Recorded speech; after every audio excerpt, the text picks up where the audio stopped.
In the heart of Lagos, a city that truly never sleeps, one man ruled like a king, Chief Dayo Adeyemi Jones. A business mogul draped in power, feared by many, respected by all. But beneath his wealth and influence lay a dark empire, one built on deceit, corruption, and unspeakable crimes. And now, someone was watching. Someone determined to bring him down. Eva Pela wasn't just any woman. She was an undercover agent trained to infiltrate and expose criminals hiding behind their riches. This time, her mission was Chief Dayo Adeyemi Jones. The plan? To get close enough to gather evidence. But there was one unexpected complication. Toby. Toby Adeyemi Jones, the chief's only son, had a reputation. A perfect blend of charm and danger. Always by his father's side, handling business with an air of effortless arrogance. At first, Eva thought he was just another sport heir, complicit in his father's crimes. But she would soon discover that not everything was as it seemed. The first phase of Eva's plan was how to insert herself into Toby's life. She had studied the file the agency had on him. He was a typical Lagos bad boy, rich, arrogant, and with a list of beautiful ladies at his beck and call. She knew his likes and dislikes, what he liked in his women, and she was more than prepared. She said to herself, by the time I am finished with this Yoruba demon, you go know say no be everything money fit buy. On a beautiful Friday night, it was a day of strike one. The VIP lounge of Skyview Lagos buzzed with low chatter, clinking glasses, and the hum of Afrobeats in the background. It was the kind of place where the city's richest and most dangerous come to play. And at the center of it all sat Toby Adeyemi Jones, the golden boy with a tainted name, son of Chief Dayo Adeyemi Jones. Everyone feared the Adeyemi Jones name, except her. After all, she was Eva Monroe, a stunning poised woman who had brought many kingpins to their knees. Toby and his evil father would be no different. She was dressed in a silk black dress and watched him from across the room. She wasn't just another socialite trying to get close to Lagos' most eligible bachelor. She was on a mission. And she was about to walk into the most dangerous love story of her life. Toby noticed her. Of course he did. He sauntered over, with his white agbada moving effortlessly, his Rolex glinting under the dim light. His deep brown eyes studied her with the curiosity of a man who had seen too much. You don't belong here, he said smoothly, a knowing smirk playing on his lips. Eva raised an eyebrow. And you do? His chuckle was low, husky. This is my city, love, but you? You look like trouble. Eva smiled and looked straight into his eyes. You look like a man capable of handling trouble, she said in a flirtatious way. Toby laughed and said, I like you already. He sat beside her, introduced himself with an obvious air of importance. Eva introduced herself as well and said she was a writer. They hit it off immediately. They talked way into the night. Eva found out that he was more intelligent than the arrogant facade he had on. And Toby liked Eva a lot, though he felt that there was something a bit off about her which he just couldn't lay a finger on. And that's how it started. Over the next few weeks, friendship built between them. They went out on dates, clubbing, dancing, and Eva found herself always looking forward to their meetings. She eventually began to feel conflicted. There were so many good things about Toby that she wondered how such a man could be committing such atrocities with his father. Then some of her senior colleagues began to notice her new disposition towards Toby. One day they were all in a dimly lit office, and her superiors were there. Her first superior said, your cover is working, but we need more evidence. Eva replied cautiously, Chief Adeyemi Jones is careful.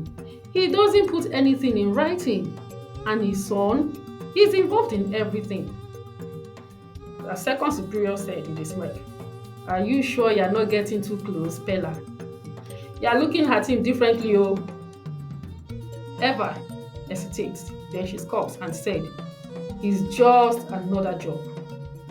But in her heart she felt, was he truly just another job? One day, Toby and his father sat in a private lounge discussing their next move. Chief Adeyemi Jones said, That journalist, he's been poking around too much. Handle it. Toby replied, grinning, Consider it done, Baba. But behind those eyes, a different plan was forming. Toby wasn't his father's shadow, he was his biggest threat. Toby had a secret plan. Late at night, he would sit in a hidden room, scanning files on his laptop, secret recordings, account statements, a collection of damning evidence, proof of his father's empire of crime, proof that would eventually bring the chief down. He thinks I'm his perfect son, Toby whispered, but he has no idea I've been waiting for this moment my entire life. Eva and Toby continued their relationship. One day, Eva and Toby sat across from each other at a private booth. A jazz tune hums in the background. Eva keeps a guard up, but Toby is relaxed, smirking as he twirls a wine glass in his fingers. You know, Eva, Toby said, you are different from the usual women I meet.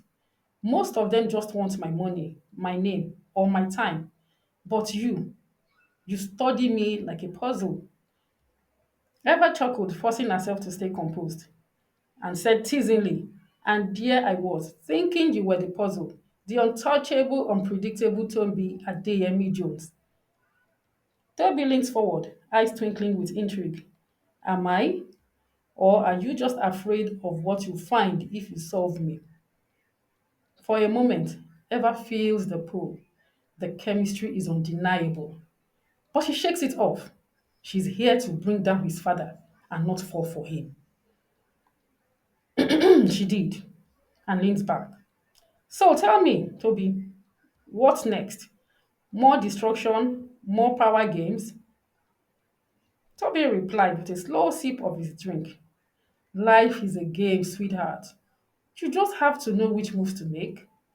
His words are cryptic, almost like a test.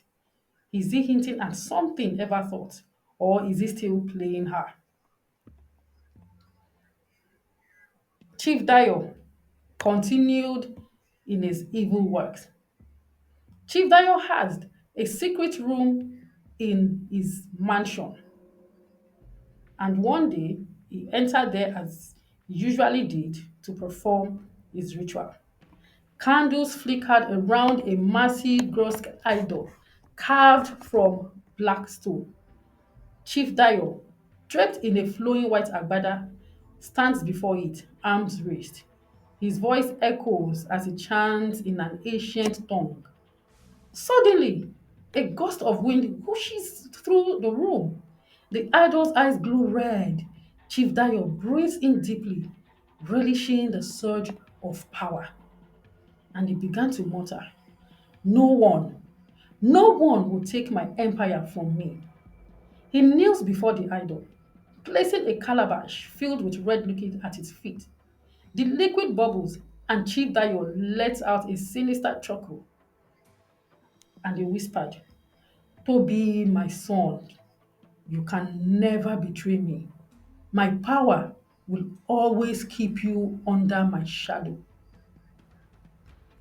Unknown to Chief Dio, Toby was outside the room listening. Toby was dressed in black as he stood outside the secret door, listening.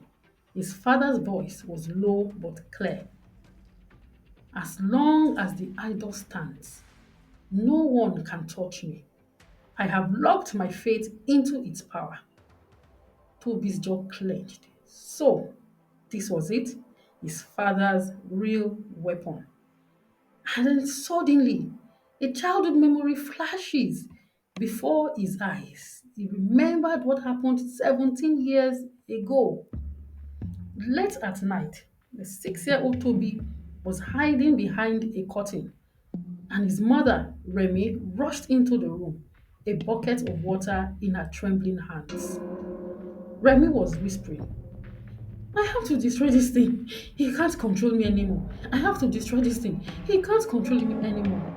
She lifted the bucket, about to pour the water on the idol, when suddenly a loud slap rang through the room. The bucket crashed to the floor as Chief Dio stormed in, his eyes burning with fury. Chief Dio shouted furiously, You dare? Toby covered his mouth to stop from crying as his father grabbed his mother by the throat. Remy began to plead. Let me take Toby and leave, Dio. Please, please, let me take Toby and leave, please. Chief Dio's eyes gleamed and he said, You should have left when you had the chance. And Toby watched, frozen in horror, as his father pulled out a dagger and plunged it into his mother's chest. She gasped, her body trembling. Her eyes met Toby's one last time before she crumpled to the floor. Chief Dio calmly wiped the blade and walked away. Little Toby stood there, bleeding for hours, sobbing silently before finally sneaking out. Now the present. Toby's eyes flickered with renewed determination. His mother had wanted to destroy the idol with water. She had known the secret. Chief Dio was going on a business trip tomorrow. That would be his chance. When Chief Dio traveled, the first night, Toby went to the underground chamber. He entered the chamber with a bottle of water in his hand. His heart pounded as he approached the idol. Toby softly said, This ends today, Baba. He lifted the bottle and poured the water over the idol. A loud hiss filled the air. The candles flickered violently. The idol's red eyes dim, then go out completely. And for the first time in his life, Toby felt free. Rest now, Mama, Toby whispered. He locked the room and walked away. Toby then thought to himself that he had to come clean to Eva. He knew he had fallen in love with her and he did not want secrets between them. He called her and requested for a meeting. Toby smiled to himself when he thought of what Eva's reaction would be when he finally told her that he already knew that she was an undercover agent. Toby had gotten private investigators to dig into Eva's life. The moment he began to have feelings for her, he wanted to know everything about her. When he found out that she was a detective acting undercover to bring down his father's criminal empire, he liked her the more. The next day, Toby pulled a call through to Eva. He requested for a meeting. Eva accepted and fixed the meeting for after work at her apartment. When Toby got to the apartment, he placed a flash drive and a thick file on the table. That's everything, he said seriously. Illegal dealings, offshore accounts, bribes, enough evidence to bury my father forever. Eva was shocked. She stared at the evidence. She couldn't believe what her eyes were seeing. Why are you giving this to me? Toby sighed, rubbing his leg. Because you deserve this win. And because I trust you. Eva's heart twisted. The man she had fallen for was never truly the villain. Toby reached for her hand. I was never on his side ever. I was always on yours. A tear escaped Eva's eye. She should be angry. He had kept things away from her. But how could she be? She placed her hand over his and Eva smiled through her tears and said, "Let's finish this together." The next day, Eva took the recording to her superiors. They were shocked but happy. It was time to relieve Lagos and Nigeria of one of its biggest crime cartel. They went with armored vehicles to Chief's mansion and demanded to go in. They knew he had his own armed security. The security guards hurriedly opened the gate and they stormed into the mansion. The old man was in his massive sitting room on a chair he alone sat on. He wasn't expecting them, but he wasn't afraid. He had his charm feeling surrounded. He reached for his last resort, charms, dark protection. But on this night, they failed him. He got up and reached for the gun under the chair and raised it to a policeman about to pull the trigger. Unfortunately for him, another policeman was faster and he shot Chief straight in the head. Chief falls, and as he fell, his reign ended in blood and betrayal. The next day, Eva and Toby stood under the Lagos night sky. Eva was conflicted. Toby was watching her closely.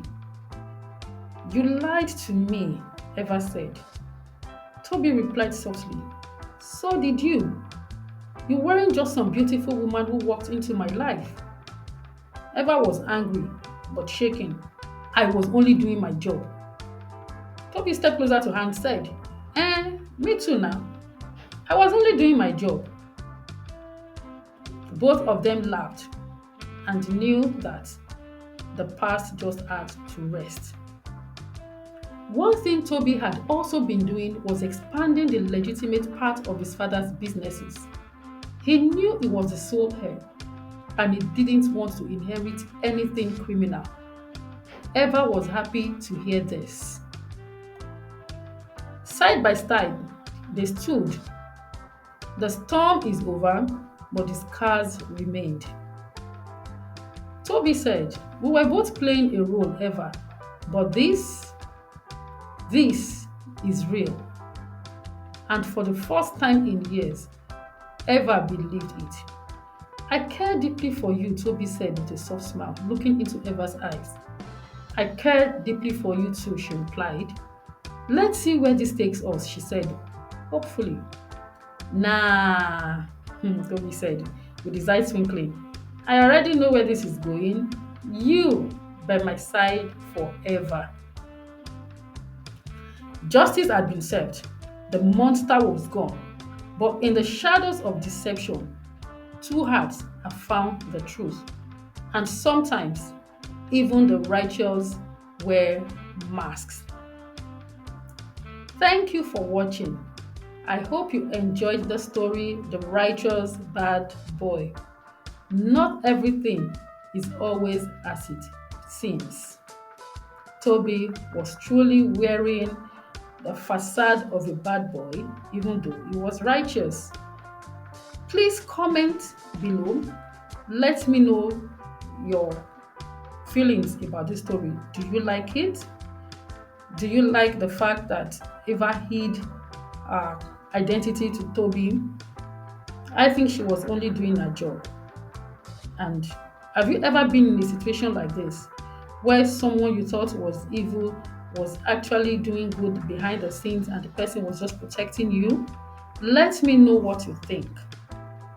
And please remember to like, share, and subscribe for more stories.